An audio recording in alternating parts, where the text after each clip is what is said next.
Welcome to day 20. Today we talk about referrals, which will actually bring me to another thing I want to mention. But first, referrals.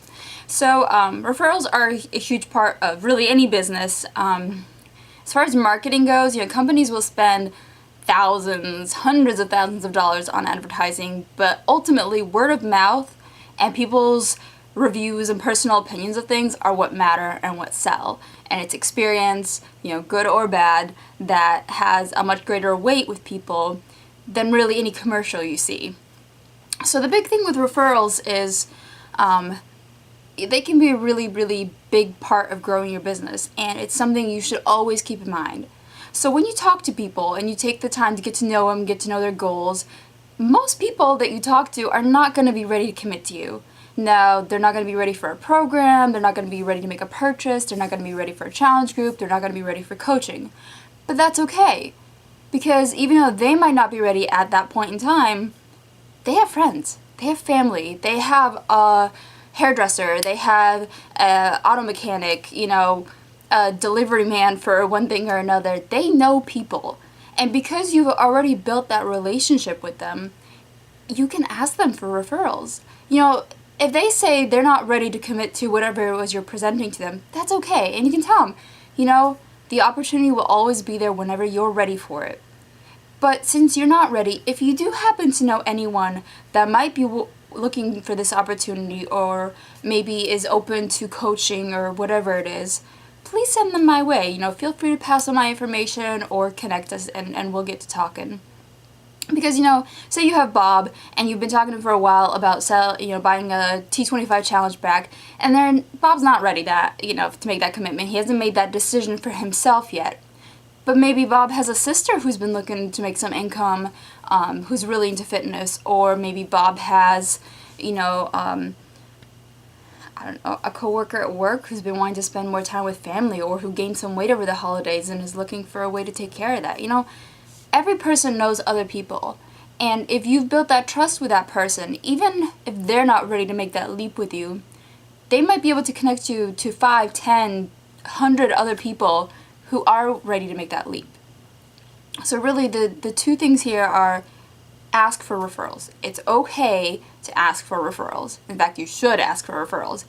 Anytime you have a conversation, even if that person commits to, whatever it is you're putting out to them, ask them, well, do you know anyone else who might be interested, or do you know anyone else who could benefit from this opportunity?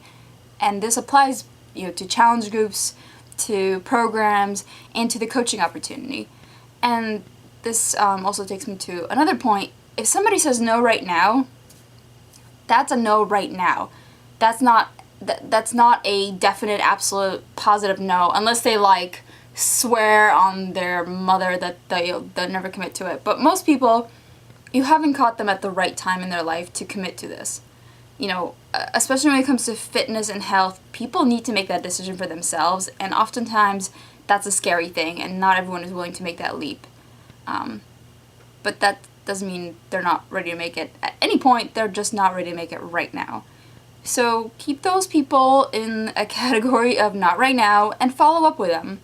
But make sure that when you conclude your following up with them, really at any point, you ask for referrals, or you at least put it out there, hey, if you do know anyone who would be interested in this, please, connect us. And this does apply to people who also say yes. If somebody, buys a challenge pack from you and are excited about a particular challenge group or a fitness challenge or something, ask them, hey, do you know anyone else who might be into this? Do you want to invite a couple of friends to join us for this?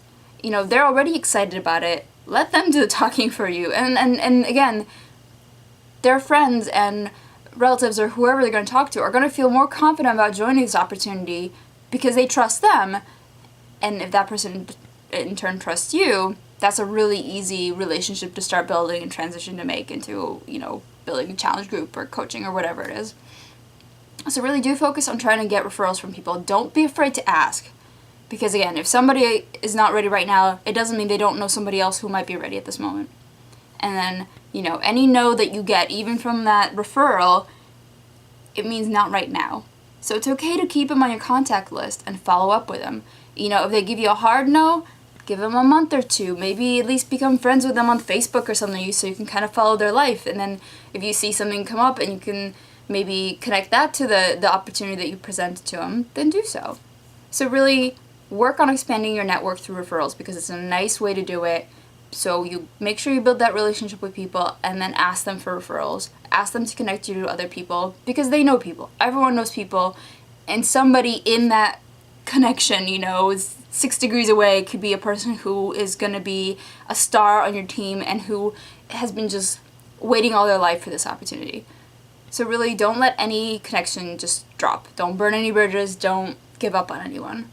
So get those referrals, all right? It's a great way to grow your business. So that's it for today. I'll see you tomorrow.